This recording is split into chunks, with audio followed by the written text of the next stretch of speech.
Pessoal do segundo ano, tudo bem com vocês? Seguinte, na nossa última aula, a gente falou sobre a terceira parte de reprodução, correto? Houveram algumas questões, o pessoal me procurou no privado, então é um tema complexo.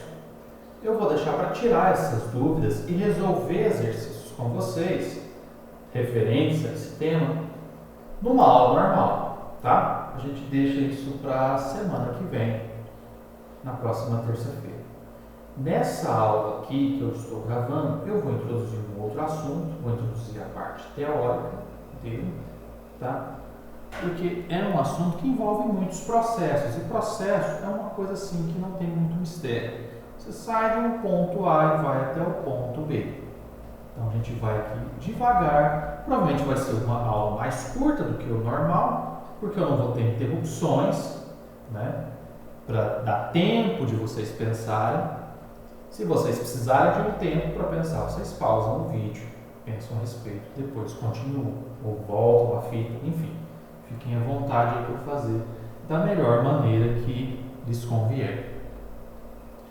Se vocês perceberem aí na apostila de vocês, o próximo assunto seriam as zoonoses, ou melhor dizendo, protozooses. Por que proto? Porque são as doenças associadas a protozoários. Então, olha só que interessante. No finalzinho do ano, vocês estão saindo de sistemas, morfologia, anatomia e sistemas. Quantos que a gente já passou, né? Excretor, circulatório, nervoso. Por fim, agora o sistema reprodutor. E agora a gente fala um pouco de parasitologia.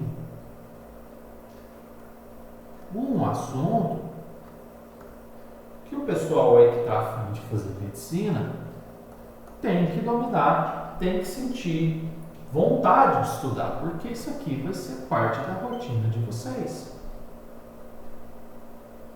Vocês vão, através aí do histórico do paciente, vocês vão, através dos sintomas que ele está sentindo, tentar inferir, tentar deduzir qual que é a doença que ele tem. Qual pode ser a parasitose que ele está tendo. Tá? Então, aqui, nessa nossa aula, a gente vai passar pelas principais doenças que ocorrem. Eu tentei enfatizar as doenças que ocorrem no Brasil. Então, a gente vai ver aqui mais slides referentes a doenças que ocorrem na nossa realidade. Consequentemente, são doenças que vocês vão ter mais contato, tanto no vestibular, quanto aí numa vida posterior já profissional. Tá? Então, como que é o esquema de estudar isso aqui? Doença por doença, alguns tópicos. Quais são esses tópicos? Pelas várias doenças eu vou falar para vocês. Quem causa a doença? Qual é o agente etiológico dessa doença? Aonde ela costuma ocorrer? Existem espécies reservatórias? Ou a gente fala de hospedeiros, que podem ser tanto hospedeiros intermediários quanto definitivos, tá? Todos esses conceitos a gente vai abordar durante essas aulas. Como se dá a transmissão dessa doença? É através de um vetor? É através de um outro organismo que vai inocular em você esse agente etiológico, esse agente causador? Percebam que agente etiológico, causador, é diferente de vetor. Vetor é o animal, é o organismo que aplica em você, que inocula em você, que passa a você a doença. Ok? Ele te transmite a doença, mas ele não é a doença em si. Ele não é o responsável pela doença. Não diretamente. Tá? Então, existe diferença entre vetor, aquele que te transmite a doença, e agente etiológico, que é aquele que te causa a doença. Fiquem atentos quanto a isso. A gente vê dentro de parasitologia também o ciclo de vida desse parasita. E através do conhecimento desse ciclo de vida, você vai entender a melhor maneira de interromper esse ciclo e, consequentemente, curar o seu paciente ou, melhor ainda, prevenir. Você previne que esse paciente, que essa pessoa contraia a doença. Quando você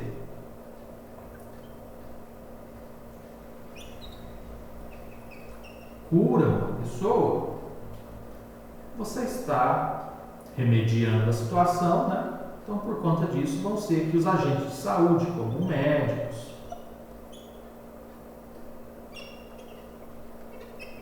outros profissionais, mas vamos deixar só nos médicos. Quando você pensa em formas de prevenção, para que a pessoa não adquira a doença, não chegue ao estágio de doente, você está trabalhando com saúde pública. Nesse caso aqui, você vai ter uma série de órgãos envolvidos. Controle de zoonoses, o pessoal aí, como que chama? O pessoal dos PSFs, dos programas de saúde da família, todo mundo é envolvido na prevenção. Existe aquele ditado que prevenir é melhor do que remediar, e isso faz sentido dentro do ambiente hospitalar, dentro desse escopo de saúde. É muito melhor você prevenir através da quebra do ciclo de vida desse parasita do que você deixar com que pessoas fiquem doentes, o que custa muito mais caro para o Estado, que dá muito mais trabalho para ser revertido, que é buscar a cura, que em alguns casos ela não existe.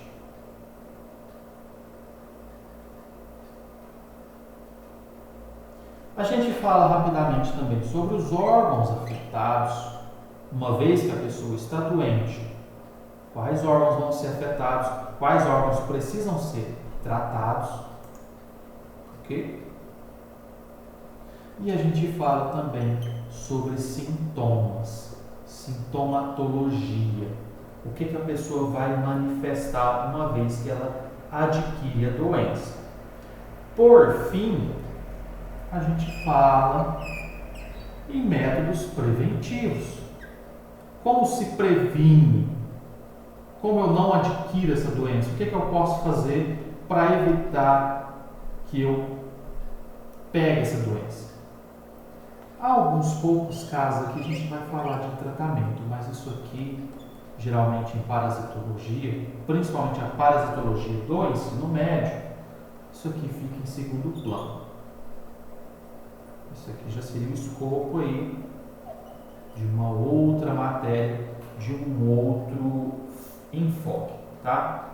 Então, recapitulando.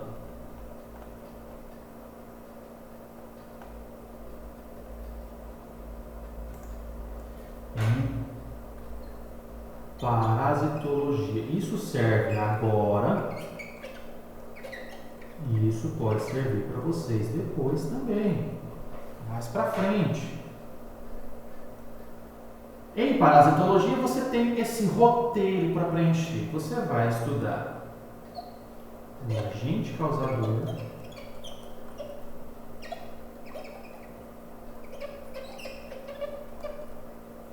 você vai estudar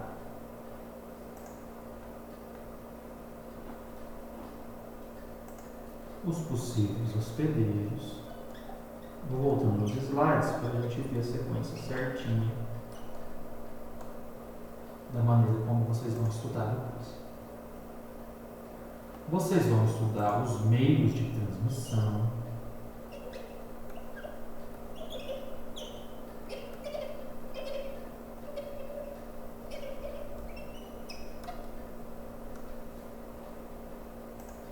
vocês vão estudar o ciclo de vida,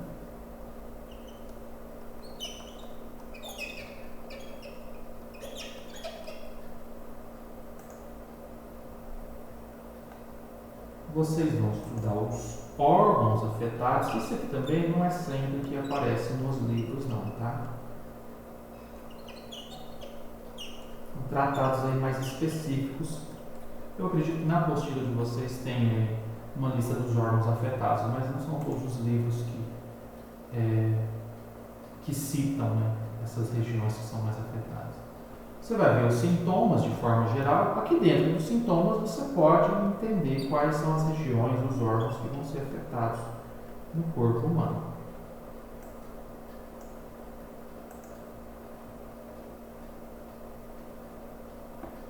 E por fim você vê profilaxia. O que quer dizer profilaxia?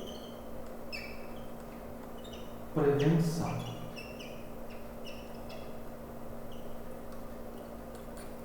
Em alguns casos a gente vê também tratamento, mas isso não é sempre.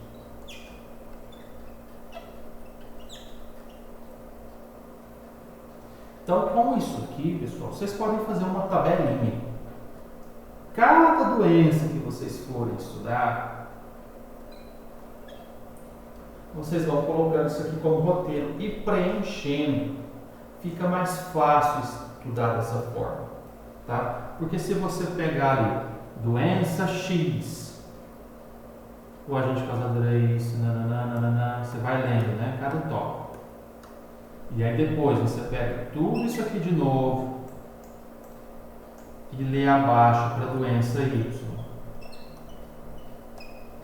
Daqui a pouco essas informações vão estar todas embaralhadas na cabeça de vocês. Então, como eu aconselho a estudar isso aqui? Através de tabela, em que você coloca as informações lado a lado. Parasitologia, né, ou parasitose, melhor dizendo, da doença Y, mas você vai pôr aqui as mesmas informações. Vocês vão ver que alguns tópicos vão ter basicamente a mesma informação, principalmente aqui. Essas doenças que a gente vai estudar, daqui a pouco a gente vai falar sobre verminoses, né? Provavelmente na quinta ou na próxima terça-feira a gente vai falar sobre verminose. Nesse caso aqui, quando a gente estiver tratando de verminose, a prevenção vai ser basicamente a mesma para todas as doenças. Então você economiza espaço aí no HD, no cérebro de vocês, quando você coloca numa tabela e percebe que certas informações vão se repetindo, tá? Fica mais fácil. Perdão. Fica mais fácil de vocês entenderem. Então estudem esse assunto através de tabelas, facilita. Então agora a gente volta lá no primeiro slide para tratar aqui da primeira doença.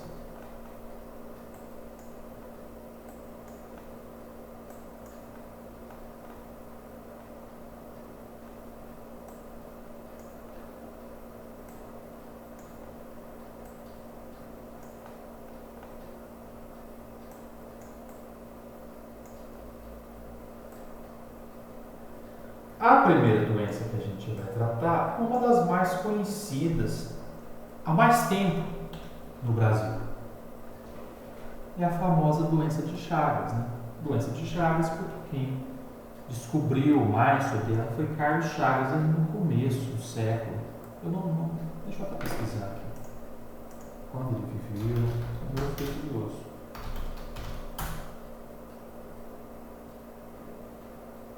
Biólogo, médico sanitarista, destacou-se ao descobrir o protozoário Trypanosoma cruzi. Isso, exatamente. Ó. Na virada do século que ele começou a trabalhar, né? E ele se destacou aí. Opa, isso aqui a gente não vai tratar hoje.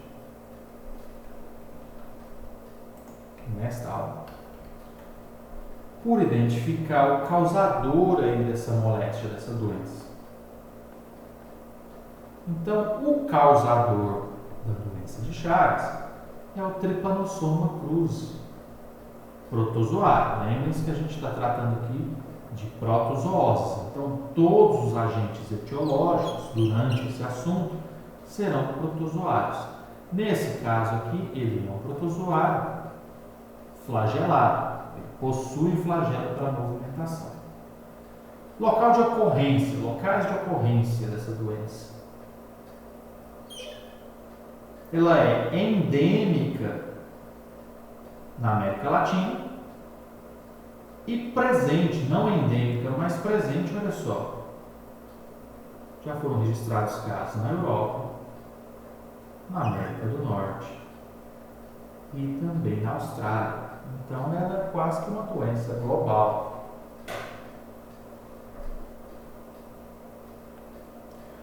Um dos grandes problemas dela é que existem espécies reservatórios, ou seja, espécies onde esse protozoário pode permanecer, né?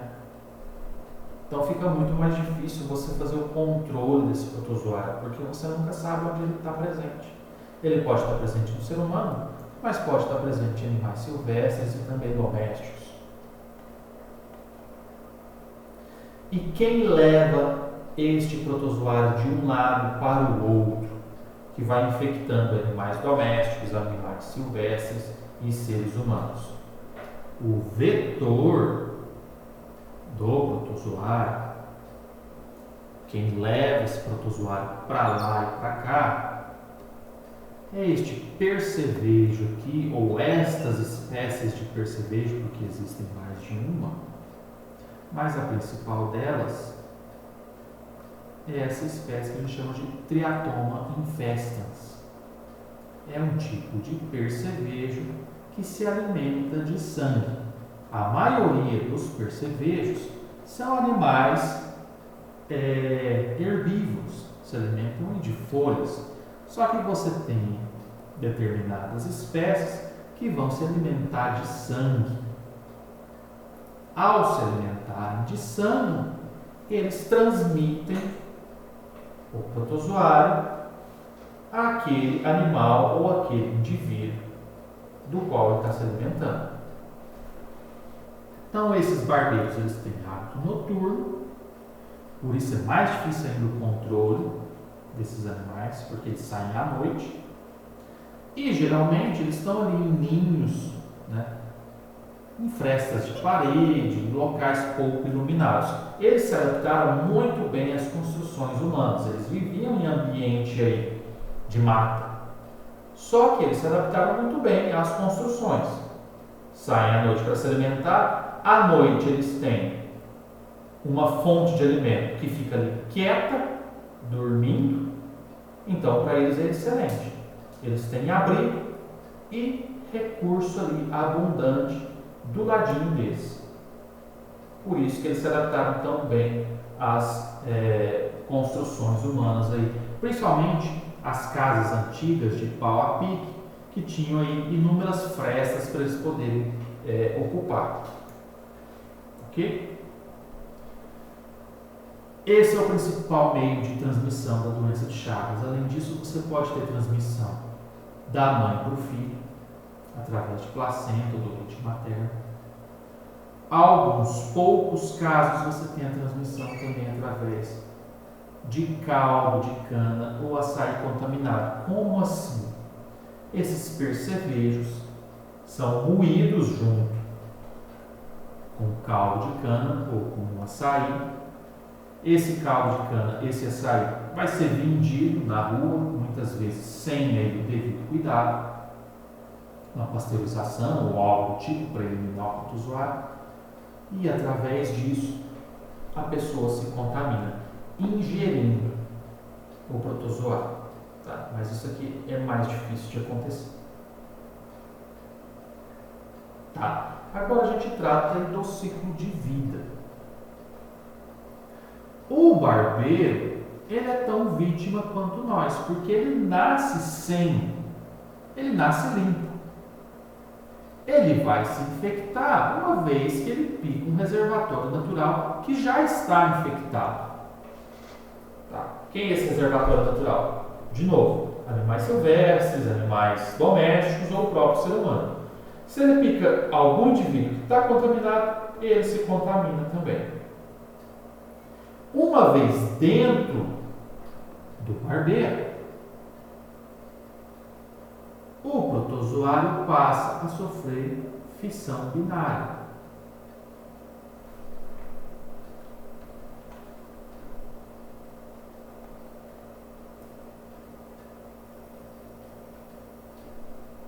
Ou seja, eles começam a se multiplicar. Aonde eles estão se multiplicando? Eles estão se multiplicando no tubo digestório do barbeiro.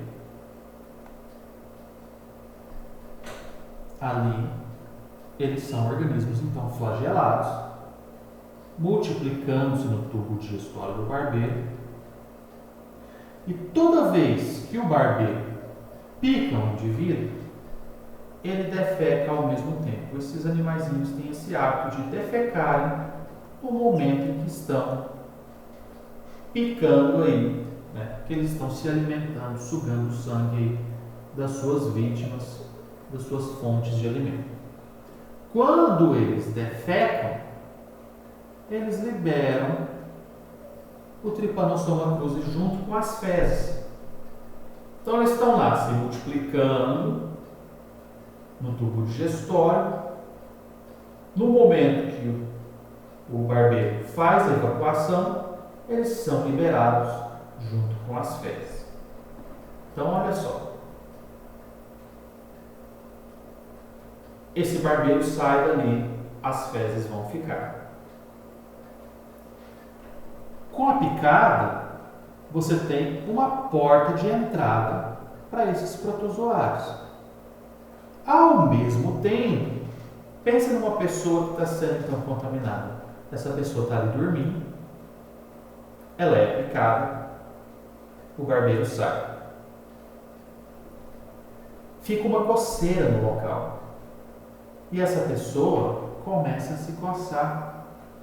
E a gente não vê, mas toda vez que a gente coça, você provoca ali micro lesões na pele.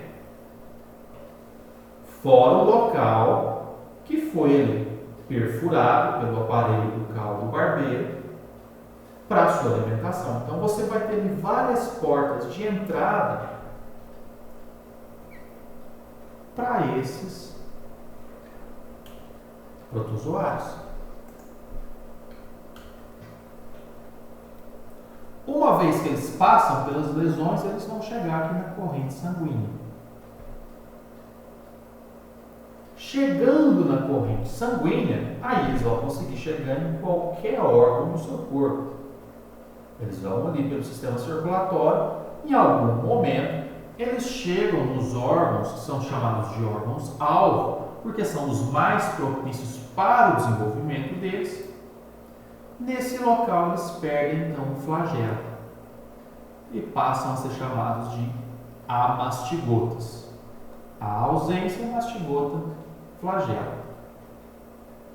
Aqui eles são tripomastigotas, três, né?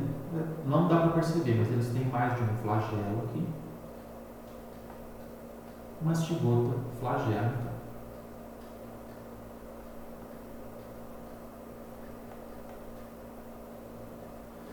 Quais são esses órgãos afetados? Principalmente o coração, o intestino e também o esôfago. Por que eles são muito afetados? Porque esses órgãos, eles vão ter um aspecto aí, durante a fase crônica, de inchados. Eles vão ali tomar um aspecto muito maior do que eles têm. Eles vão aumentando de tamanho. Por isso que, se vocês conseguirem ler aqui, está escrito mega esôfago, mega colo. Porque esses órgãos vão aumentando de tamanho durante a fase crônica.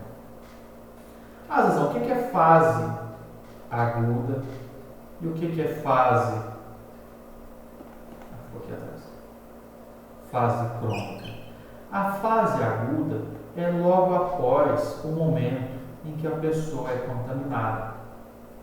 A fase crônica, ela vai se estendendo por anos depois dela ficar.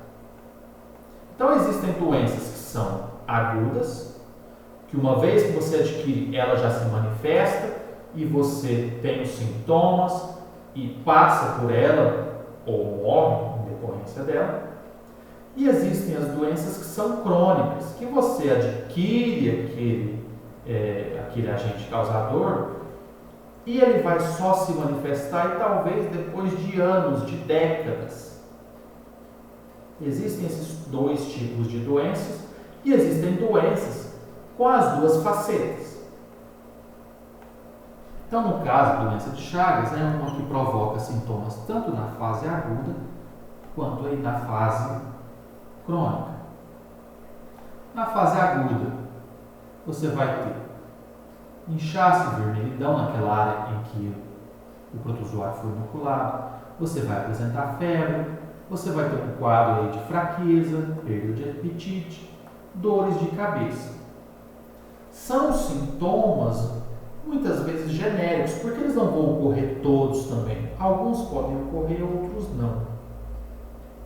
Então, se a pessoa não procurar uma ajuda, aqueles sintomas passam e ela continua vivendo sem saber que tem aquela doença. Depois de alguns anos, você tem então as manifestações da fase crônica. Aqui, nesse caso, você vai ter então um diagnóstico muito mais fácil. Fácil no sentido de você vê todos esses órgãos aumentados. Você tem um quadro de cardiomegalia, de megacólon, de megaesôfago. Por conta da cardiomegalia, você tem insuficiência cardíaca, ou seja, o coração não consegue trabalhar o suficiente para suprir as necessidades do resto do corpo. Nesses casos, isso aqui pode acontecer. Existe tratamento? Existe, mas ele tem que ser tomado na hora certa. E muito melhor do que o tratamento para esses sintomas, para essa doença,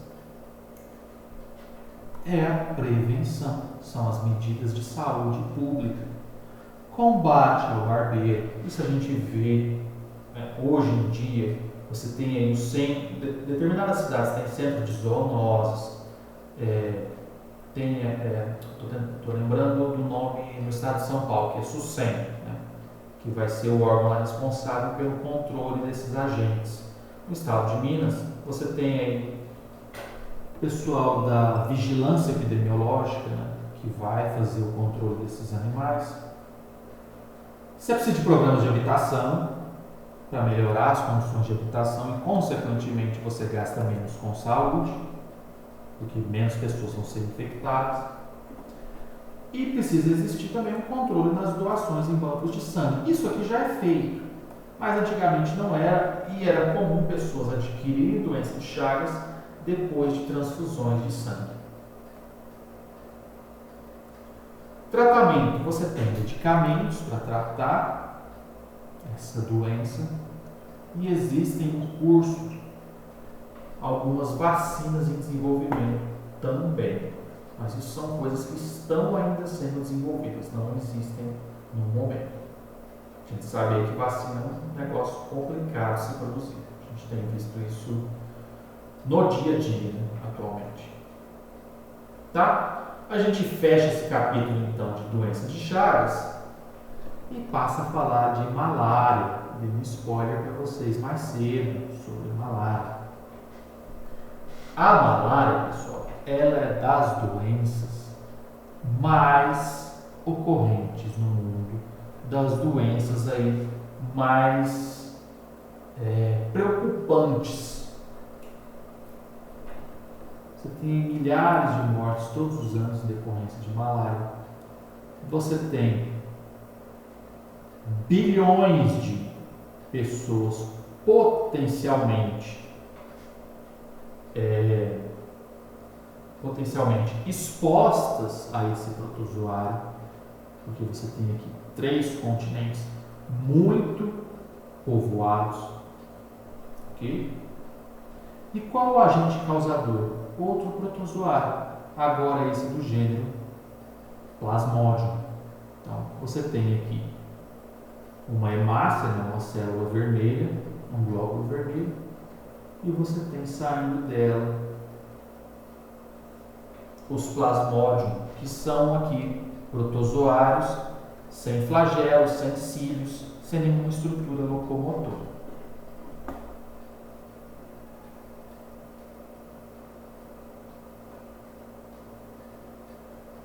Como que se dá a transmissão dessa doença? Esse plasmódio, pessoal, esse protozoário, ele é o que a gente chama de parasita heteroxeno. Hétero, diferente. Então ele vai ter diferentes hospedeiros ao longo do seu ciclo de vida.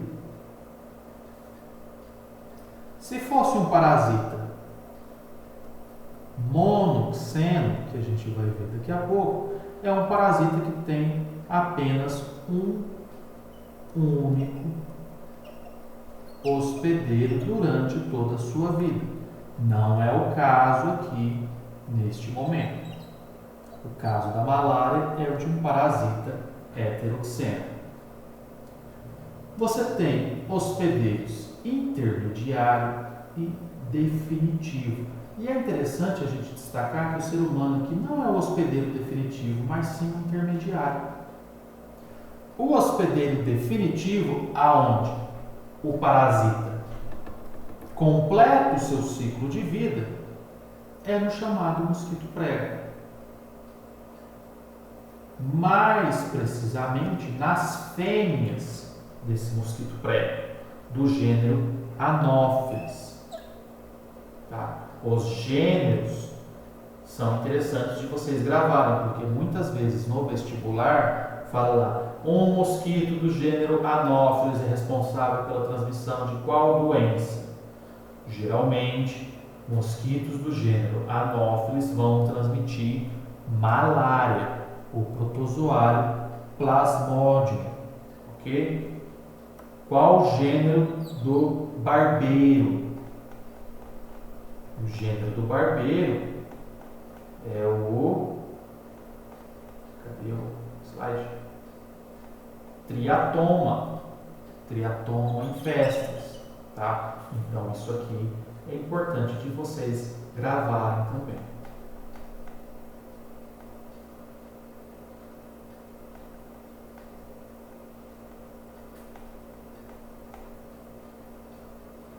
Então aqui as fêmeas vão se alimentar do sangue humano, vão se contaminar e ser então os hospedeiros definitivos desse protozoário.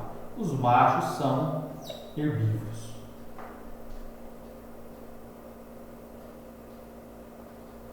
Então como se dá o ciclo de vida desse parasita?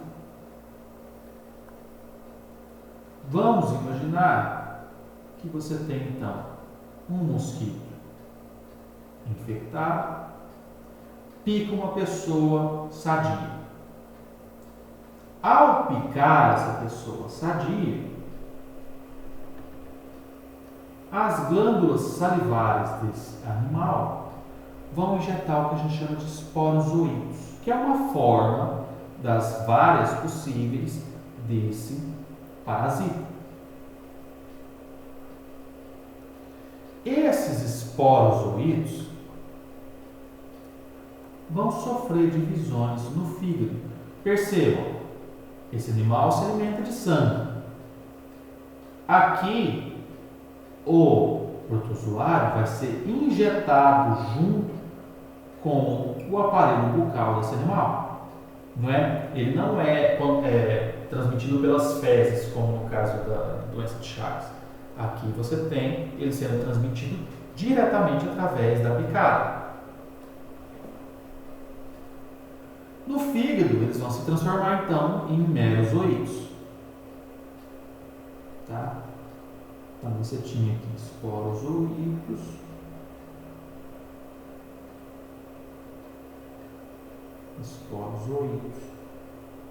porque essa setinha que a gente está vendo.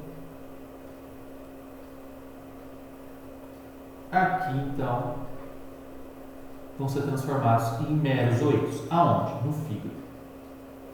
O problema começa aqui, pessoal, porque aqui no fígado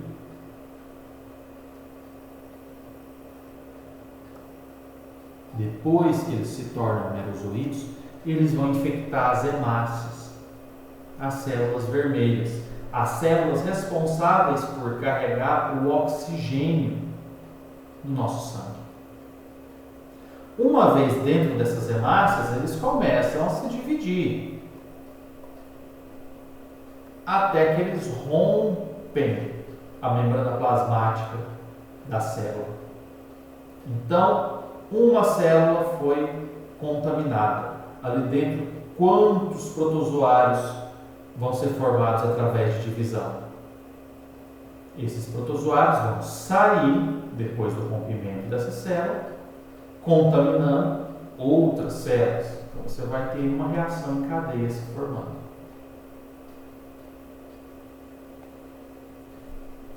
Alguns desses merozoítos, isso é o acaso, isso é aleatório. Alguns desses merozoítos que estão infectando as hemácias diferenciam-se em gametócitos. Esses gametócitos é que podem ser ingeridos por um mosquito que muitas vezes não foi infectado, e a partir de agora ele está infectado porque ele tem esses gametócitos. Esses gametócitos formam gametas que vão se fundir, formando então zigotos. Esse zigoto dá origem a esporozoítos, reiniciando o ciclo. Então você tem, a partir do momento que um mosquito infectado pica uma pessoa, esporozoítos vão ser introduzidos nessa pessoa. Esses esporozoítos vão cair na corrente sanguínea, chegando até o fígado. No fígado, eles se diferenciam em merozoítos para atacar as hemácias sanguíneas. Ali nas hemácias, eles se multiplicam, eles aumentam muito em número de indivíduos. Alguns deles vão ser então diferenciados em gametócitos para infectar novos mosquitos anófilos que não tinham sido infectados ainda. E assim o ciclo se reinicia.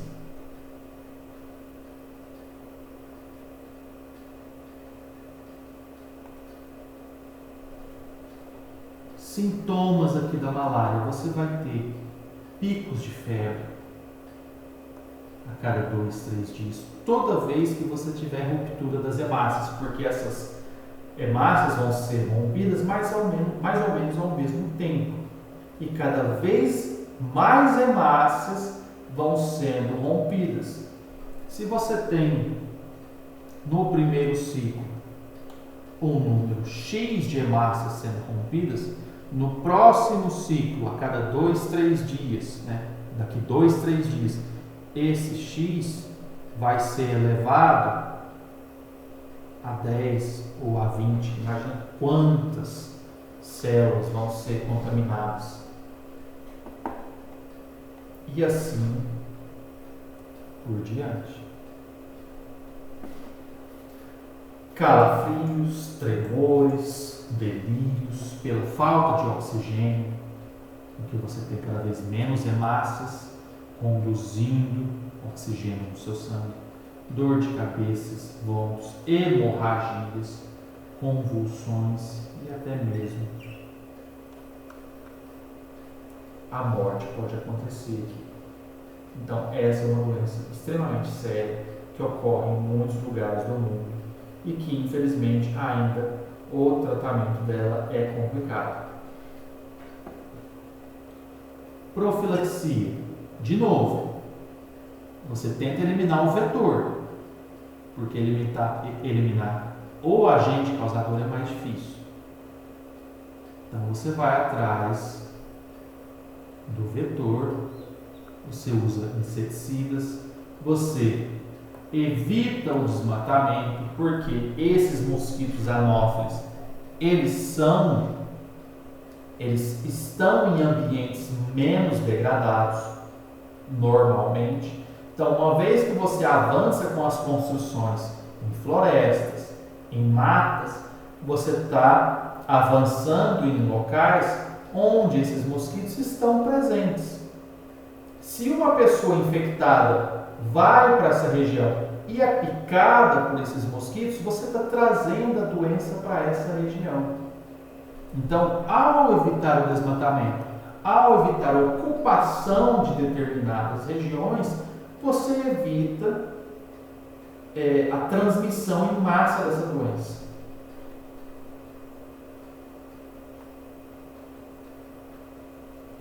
Tratamento, você tem medicamentos para tratar, mas algumas vezes eles não são eficientes. Vai depender muito do ponto em que a pessoa se encontra naquela doença, se é no começo, se é no final. Você pode ter aqui algumas drogas que são eficientes para a malária, exclusivamente para a malária, ok? Não são comprovadas em outras situações.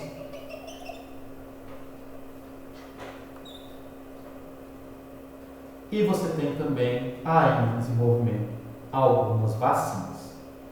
Tudo bem, pessoal?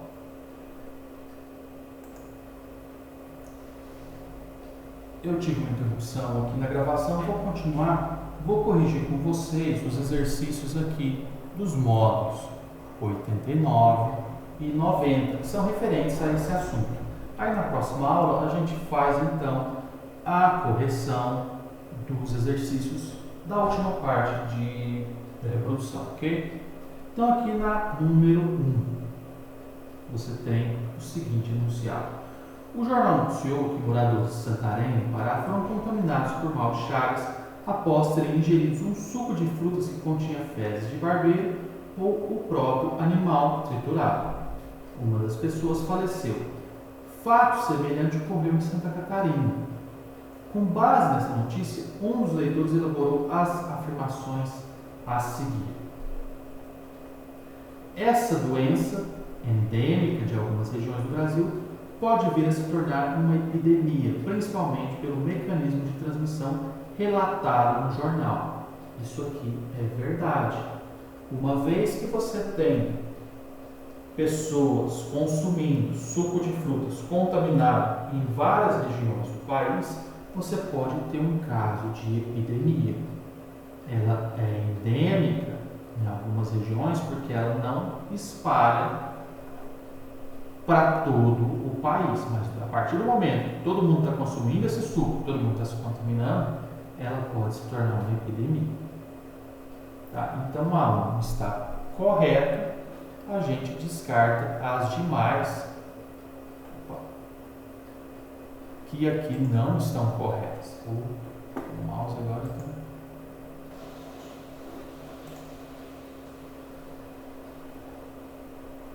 dando dor de cabeça. Então aqui a gente vai descartar esta e esta. Na 2.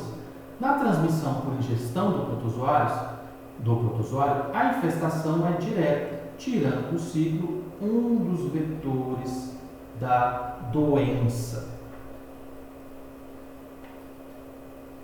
Nesse caso aqui, pessoal, você tem que ter triturado um barbeiro ou as fezes de um barbeiro para a pessoa ter se contaminado. Não existe infestação direta.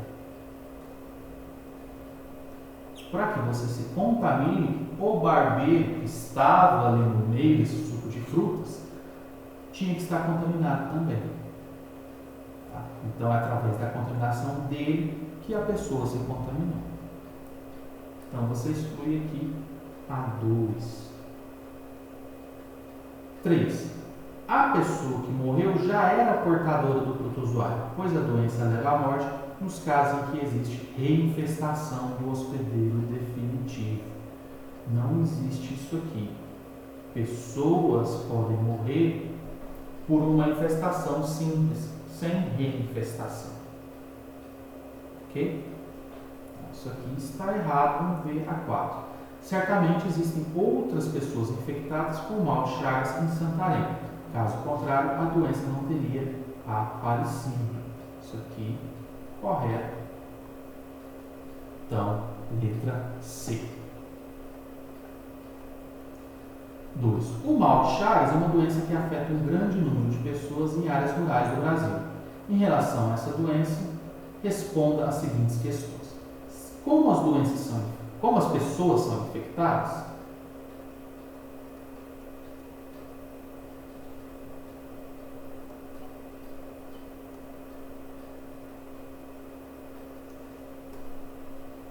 Melhor dizendo, né? Pelas fezes do barbeiro no momento da picada.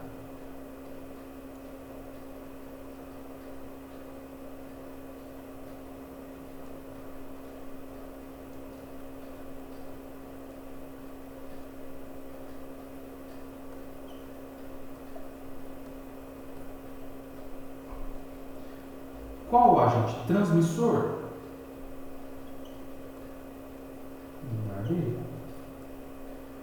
Triatoma manifestas. Quais órgãos do corpo são afetados? Você vai ter então esôfago, intestino e coração, como sendo aqui os principais. Quais são as medidas profiláticas? Você vai ter medidas de melhoramento da habitação e também sanitização do local em busca do quê? Em busca do barbeiro. Você vai tentar eliminar esse barbeiro dessa região. Aqui na 3. A doença de Chagas afeta mais de 8 milhões de brasileiros, sendo comum em áreas rurais. É uma doença causada pelo protozoário Trypanosoma cruzi e transmitida por insetos conhecidos como barbeiros ou chupanças. Uma ação do homem sobre o meio ambiente que tem contribuído para o aumento dessa doença é, aqui no caso, consumo de carnes? Não. Utilização de adubos químicos? Também não. A ausência de saneamento básico não tem relação direta estabelecida ainda. Poluição de rios e lagos, desmatamento. Com o desmatamento, você vai ocupando áreas em que só animais silvestres estavam aí contaminados. A partir disso, você começa a ter contaminações em seres humanos também. Agora a gente passa aqui para o módulo 90. No módulo 90, a gente vai tratar de questões relacionadas à malária. Só um minuto. Ok. Número 1. A revista científica Nature publicou na sua edição de 3 de outubro de 2002, o resultado do estudo que sequenciou o genoma do protozoário Plasmodium falciparum, principal responsável da malária, principal causador da malária no ser humano. Paralelamente, a revista Science publicou a sequência do genoma do mosquito Anopheles, transmissor do parasita. Ambas as publicações agora estão disponíveis à comunidade científica a qual poderá acelerar pesquisas que desenvolvem vacinas ou drogas que impeçam ou diminuam a transmissão dessa doença, que afeta milhões de indivíduos por ano. No ser humano, o referido parasita ataca. A gente falou que ele vai atacar hemácias. Então, onde não tiver hemácia, você risca.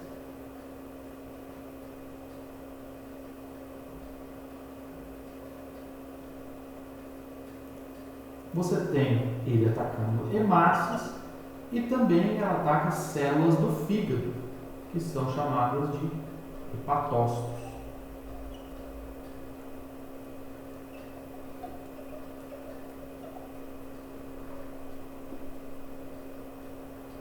Na 2, a malária é uma parasitose que afeta mais de 200 milhões de pessoas no mundo todo, principalmente nas regiões tropicais. Em relação à malária causador, ao parasita causador dessa epidemia, especifique grupo e o gênero que pertence ao agente etiológico. É um protista do gênero Plasmodium.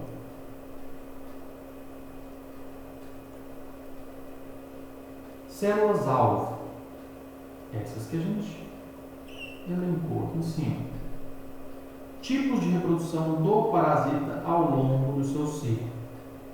Sexuada e assexuada.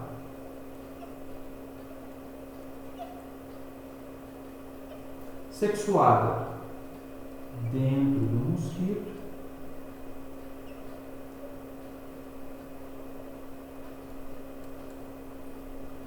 Assexuada no ser humano.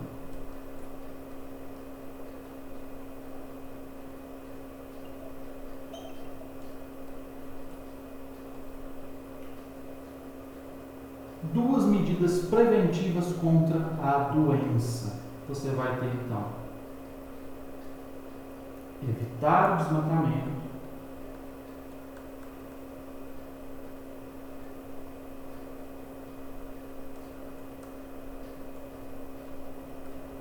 por exemplo, e você pode usar inseticidas para acabar com os mosquitos.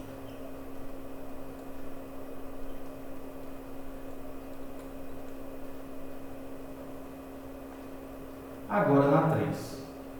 A malária é uma doença típica de regiões tropicais. De acordo com dados do Ministério da Saúde, no final do século XX foram registrados mais de 600 mil casos de malária no Brasil, 99% dos quais na região amazônica.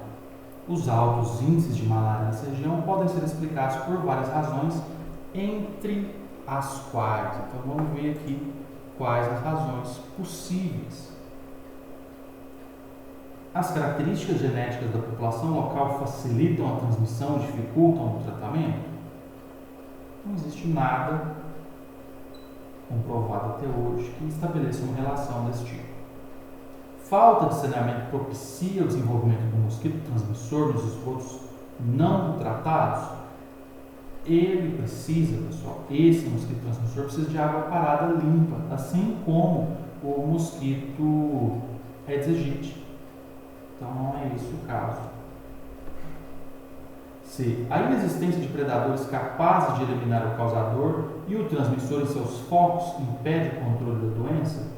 Isso aqui poderia ser verdade para o transmissor, mas para o causador, como você vai ter um predador capaz de eliminar protozoários?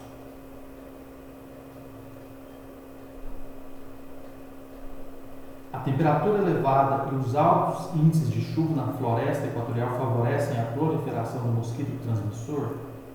Sim. Você vai ter muita chuva, consequentemente muita água parada, e você vai ter aí focos de proliferação desse mosquito. E o Brasil é o único país do mundo que não implementou medidas concretas para interromper sua transmissão em núcleos urbanos. Isso aqui não é verdade, né? Você vai ter aqui outros países que não conseguem implementar isso, não só o Brasil. O Brasil até tenta, mas muitas vezes não é eficaz o suficiente. Ok, pessoal? Assim a gente termina o que eu tinha preparado para hoje. Na próxima aula, a gente segue a partir do segundo grupo de protozooses. Ok? Um abraço para vocês e a gente se vê na quinta-feira.